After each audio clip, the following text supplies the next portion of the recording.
Ya, Anda masih bersama kami di Hidup Sehat dan kita masih ngebahas seputar ikan-ikanan dan kali ini ikannya adalah ikan teri. Kecil-kecil cabai rawit katanya Dokter Ida. Dan sekarang kita masuk ke fakta mitos yang belum terjawab, yaitu apakah mengkonsumsi ikan teri itu bisa membantu kesuburan pria. Fakta atau mitos, Dok? Ya, ini mitos. Mitos! Ya.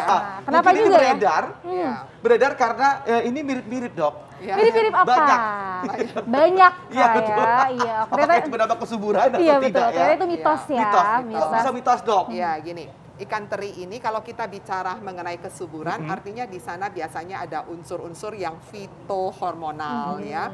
Kalau pada wanita mungkin yang dikenal fitoestrogen. Nah, pada laki-laki mungkin kita butuh unsur fito-fito yang sifatnya androgenik atau sifatnya testosterogenik ya. Kita ada, Dok, Dokter Vito, Dok. Oh, itu beda lagi. Tapi Oh, ternyata di ikan teri ini tidak ada unsur-unsur yang mengarahkan ke hormonal seperti itu. Mereka lebih kaya akan protein dan omega 3. Bisa jadi persepsi awam karena dia tinggi omega 3. Omega 3 ini bagus sekali menekan efek inflamasi atau peradangan yang ada dalam tubuh kita. Nah, diduga mungkin nih ya pikirannya orang awam karena mereka yang tidak subur mungkin proses inflamasi dalam tubuhnya tinggi. Dengan pemberian ikan teri ini ikut menekan proses inflamasi. Baik, ya. Itu lebih ke arahnya situ ya, Ke arah Dok? situ. Tapi kalau langsung efek hormonal seperti itu pastinya tidak. Baik, Dok. Terima kasih, Nah, Dok. fakta mitos berikutnya dokter, kayak ini banyak ibu-ibu atau wanita yang tertarik ya dengan fakta mitos ini nih. Katanya konsumsi ikan teri ini baik untuk menjaga kesehatan kulit dan juga untuk mencegah jerawat dan penuaan dini atau keriput. Nah, ini fakta atau mitos, Dok? Ya, ini fakta. Wow, fakta tuh ibu-ibu. Fakta, ya. Jadi konsumsi teri sebanyak-banyaknya. Kok bisa, Dok? Gini, karena dia kaya omega 3 dan juga banyak vitamin. Tadi saya sebutkan ada vitamin A, kemudian vitamin B1, B2, B3 dia ada di situ. Dan semua efek-efek vitamin maupun omega 3 itu mempunyai efek sebagai antioksidan dan antiinflamasi yang sangat dibutuhkan untuk kesehatan kulit kita. Nah, itu apakah bisa digerus gitu, Dok? Terus Maskerin. masker gitu, Dok? Oh, enggak, ini semua enggak, harus ya? jalurnya dimakan. Dimakan ya. Tapi Jadi, bukan berarti juga dimakan jadi setiap hari makannya teri Iya. itu semua ya, Dok ya. Tetap harus jadi itu gimana? seimbang. Jadi Untuk bisa harus mendapatkan manfaatnya, Dok. Jadi kita selang-seling. Jadi misalnya hari Senin kita maunya ikan teri ya. Udah hari Senin kita dapat keuntungan ikan teri. Ya. Kemudian hari Selasa nanti pilih lagi jenis ikan lainnya. Nanti hari Rabu boleh dengan daging ayam. Hari Kamis mungkin kembali ke ikan. Nanti Jumat boleh ke daging. Jadi kalau makan bisa bervariasi. Betul. Nah, Dok, tapi aku mau tanya, ini kan tadi ada unsur garamnya gitu kan, Dok, untuk mengawetkan ini. Itu gimana tuh, Dok? Apa garamnya apakah bisa membuat orang yang mungkin hipertensi gitu, Dok? Iya, gini. Bagus atau tidak tuh, Dok? Baik, jadi kalau bicara ikan teri, maka yang terbaik sebetulnya ikan teri basah. Cuman mendapat ikan teri basah di pasar itu tidak mudah, tidak selalu ada musimnya juga itu ya. Kalau pas ada bagus, ini pilihan pertama. Tapi kalau tidak ada, terpaksa kita bisa menggunakan yang garam ini, yang sudah diasinkan. Cuman ingat ya, kandungan garamnya tinggi. Dalam kondisi basah pun ikan teri basah mengandung natrium, mengandung garam. Ya, meskipun jumlahnya tidak setinggi yang diawetkan. Oleh karena itu, cara mensiasati dicuci bersih dahulu. Jadi jangan begitu, kering-kering, cuma dioprak-oprak, kemudian langsung digoreng. Kalau makin digoreng kan makin konsentrat, makin pekat. Sehingga kadar garamnya juga menjadi makin pekat. Ini harus dicuci dulu, direndam yang bersih kira-kira 1 jam, baru kita olah. Nah, seperti itu ibu-ibu ya, jangan sampai main langsung, masak aja begitu aja ya. Tidak dicuci dulu, supaya itu mungkin kandungan garamnya berkurang ya, Dok ya. Baik, nah fakta mitos selanjutnya, Dok, konsumsi ikan teri itu bermanfaat meningkatkan kecerdasan otak. Fakta atau mitos, Dok? Ya, ini fakta. Fakta. Ya. Jadi kalau kita bicara ini karena dia kandungan omega 3, EPA dan DHA. DHA itu bagus sekali untuk perkembangan otak anak. Betul. Ya. Makanya dalam makanan anak-anak sering sekali kita tambahkan nih ikan teri. Misalnya dibikin seperti nasi tim ya. Kita suka tim dengan ikan teri basah. Tapi ikan teri nasi ya yang tidak ada durinya seperti ini. Kalau ini masih ada durinya. Ya. Kalau ikan teri nasi yang mana, Dok? Yang kecil, yang halus seperti ini. Nah, ini hampir durinya. Nah, ini enak ini ikan teri nasi kayak begini nih. Tapi yang basah ya, kalau ini tapi kan yang basah.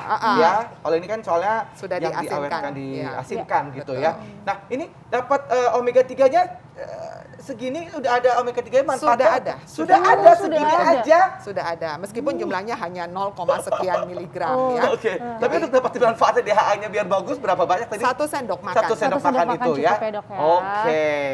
Baiklah. Wah. Kita lanjut juga pertanyaan dokter. Tadi kan dokter bilang nih ikan teri ini kan dia sudah ada tulang-tulangnya ya, Dok ya. Betul. Kita makan sama tulang-tulangnya. Betul. Nah, kalau misalkan untuk orang tua untuk Iya. mencegah keropos, tulang keropos Betul. itu bagus atau tidak, Dok? Oh, bagus sekali. Oh. Karena kandungannya dalam 100 gram ikan teri itu mengandung kira-kira 1000 miligram kalsium. Wow, Wah. lumayan tinggi ya, Dok ya. Bagus. Kebutuhan kalsium orang dewasa apalagi orang tua sekitar 1000 sampai 1200 miligram per hari. Artinya dengan konsumsi si ikan teri basah ataupun ikan teri kering ini aja sudah mencukupi sebetulnya kebutuhan hariannya. Hampir mencukupi. Ya. Oke, Wow. baik Dok. Nah Luar sekarang biasa. mungkin Dok kasih tipsnya dong Dok, dan juga supaya bagaimana mengolahnya Ya. untuk kita mendapatkan manfaat semaksimal mungkin dari ikan teri ini. Ya. Baik.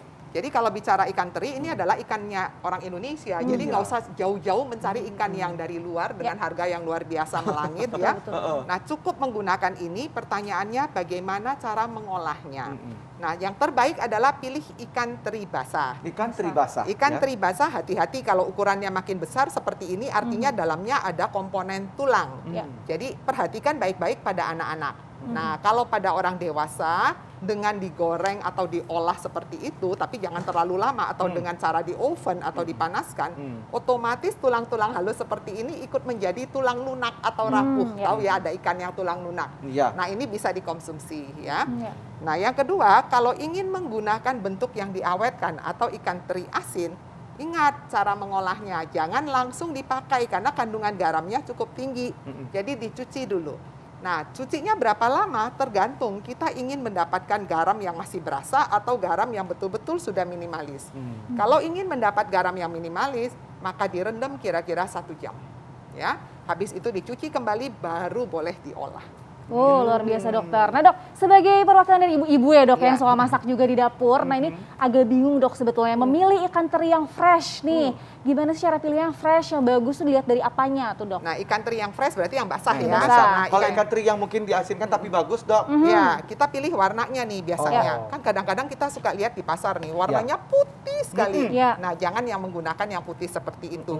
Ya, kadang-kadang kita khawatir sudah dibersihkan sekali ya menggunakan pewarna putih dan sebagainya. Wah. Jadi digunakan yang warna-warna seperti ini nih, warna alaminya dia ya. ya.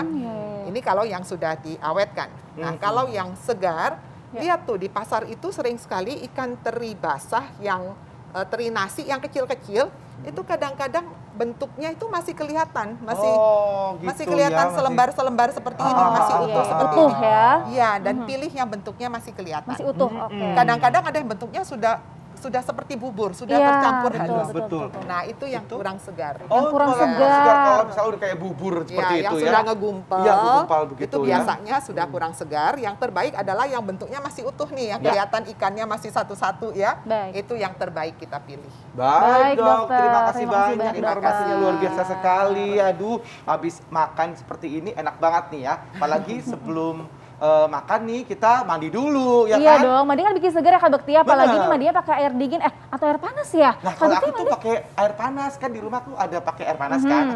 Maaf gaya ya gitu ya.